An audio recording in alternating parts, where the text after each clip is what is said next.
Il s'agit donc d'une présentation sur la prescription de la massokinésithérapie.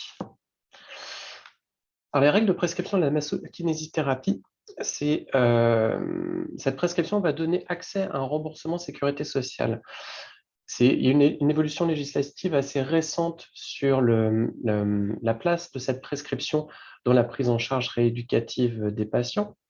C'est-à-dire que c'est devenu plus un acte administratif pour donner un accès à un remboursement qu'un véritable acte de soin sur les différentes évolutions qu'il y a eu dernièrement. C'est absolument pas un prérequis aller consulter un kinésithérapeute pour recevoir des soins de kinésithérapie. Donc, les éléments qui sont absolument indispensables à cette prescription de kinésithérapie, ce sont les éléments classiques d'une prescription, à savoir les coordonnées complètes du prescripteur, la date, le nom, le prénom, la date de naissance du patient. Donc, ce sont les éléments administratifs de toute ordonnance.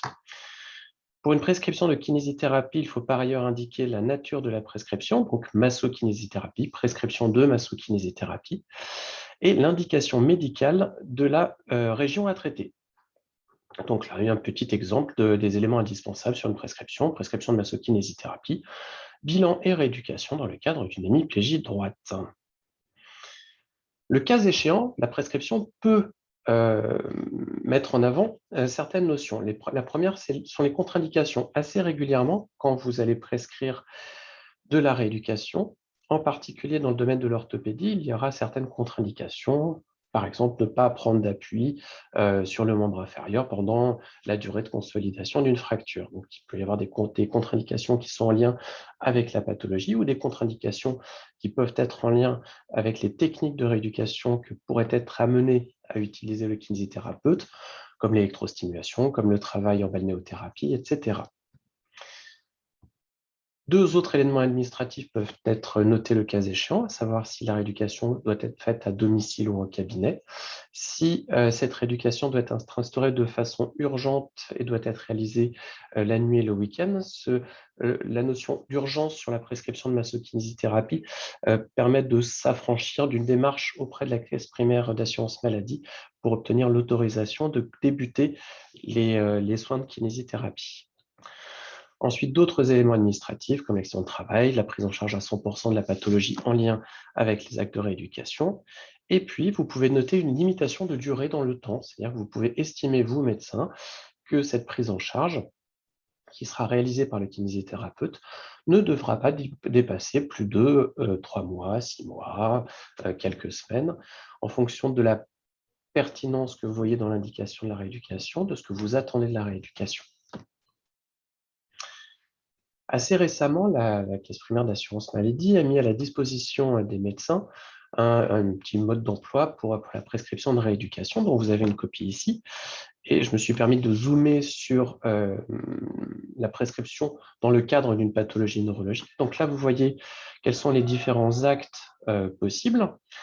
Et donc là, c'est la lettre clé du kinésithérapeute qui va indiquer pour le remboursement de sa thérapie.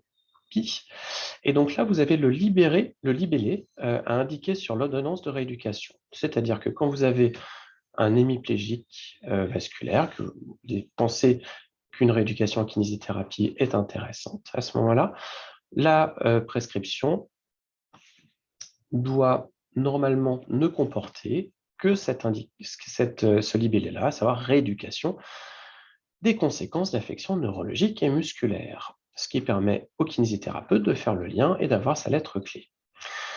Donc, si on prend tous ces éléments et qu'on le met en perspective, vous apercevez que l'ordonnance de prescription de kinésithérapie revient à écrire quelque chose de la sorte: prescription de massokinésithérapie, bilan plus rééducation des conséquences d'affections neurologiques.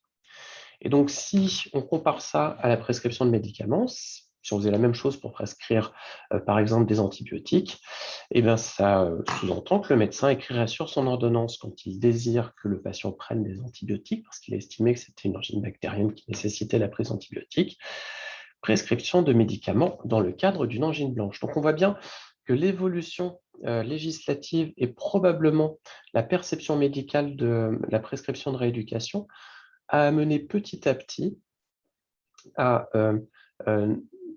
ne plus avoir un acte de soin derrière cette prescription de rééducation. On se retrouve plutôt à faire un acte administratif pour ouvrir la possibilité d'un non-remboursement et laisser libre champ au kinésithérapeute pour qu'il décide du type de rééducation, de la durée de rééducation, des séances de rééducation. Donc, il a un libre arbitre par rapport à tout ça. Et donc, le médecin, le corps médical, c'est complètement dédouané quelque part de cette logique de prise en charge rééducative.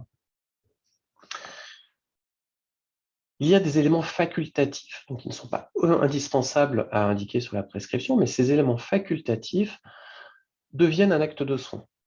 Et donc, quand on est médecin et qu'on prescrit des médicaments, un acte de rééducation devrait être dans cette démarche d'acte de soin. Et un des moyens que vous pouvez avoir pour bien cibler votre acte de rééducation, c'est de prendre une liste d'objectifs de déficience et une liste d'objectifs fonctionnels qui peuvent être intéressants pour globalement toutes les pathologies, ce qui vous permet après de piocher dans ce couteau suisse pour vous dire, tiens, cette personne-là qui a telle pathologie, mon sentiment, c'est que la rééducation devrait améliorer cette déficience et mon objectif fonctionnel, ce serait celui-là.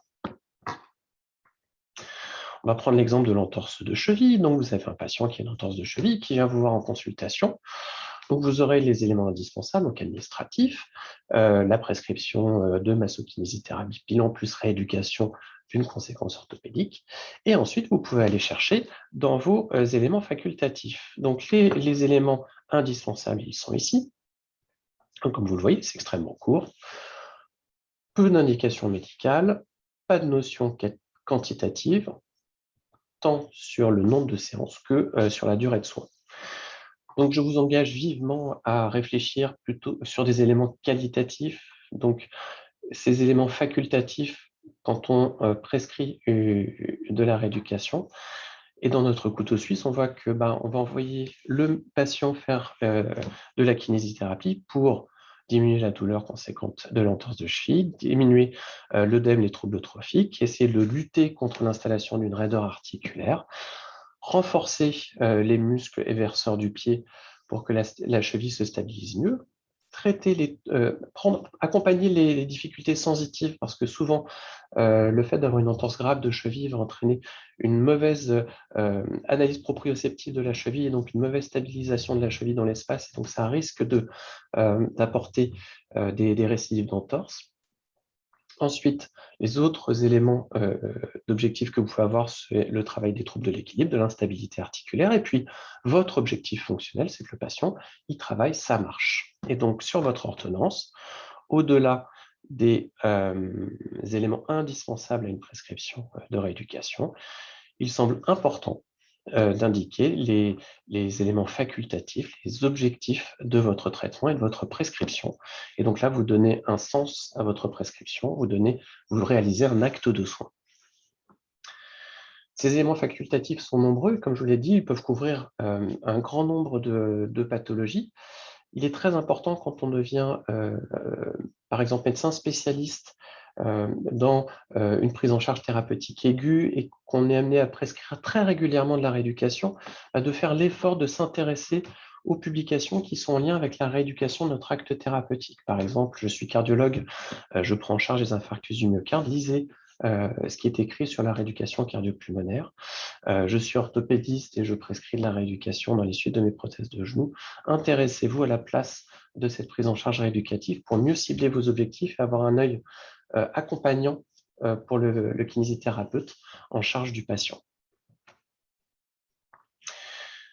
D'autres éléments sont extrêmement facultatifs. Donc, autant les objectifs paraissent importants à indiquer sur l'ordonnance de rééducation, autant le type de prise en charge éducative que vous attendez en termes de technique, c'est beaucoup plus difficile d'aller sur ce champ-là, car les kinésithérapeutes ont chacun plus ou moins d'appétence pour une technique de rééducation. Ils vont positionner leur technique en fonction de la présentation du clinique du patient. Donc, vous pouvez être force de proposition, mais c'est beaucoup plus délicat d'aller restreindre l'activité de kinésithérapie sur les techniques que vous, médecin, vous avez estimées intéressantes pour votre patient. Donc, gardez en tête que l'équilibre entre ces éléments obligatoires qui sont purement administratifs et ces éléments facultatifs mais qui sont un acte de soin doivent être en équilibre. Et donc, faites l'effort de vous intéresser aux prescriptions de rééducation dans les grandes pathologies très fréquentes ou dans des pathologies que vous prenez régulièrement en charge. Donc, en conclusion, je vous rappelle que les éléments absolument indispensables à une ordonnance, ce sont euh, l'identification du prescripteur, la date, l'identification du patient, la phrase prescription de massokinésithérapie. Généralement, on la fait suivre par bilan plus rééducation. Et il semble quand même indispensable d'indiquer quelle est la pathologie et la principale déficience en lien avec cette pathologie, donc celle que vous attendez dans votre prise en charge. Et puis, bien que ce soit facultatif, il semble important d'indiquer quels sont vos objectifs en termes de déficience ou en termes de fonction. Donc, n'hésitez pas à les piocher dans ce couteau suisse d'objectifs de déficience ou d'objectifs fonctionnels.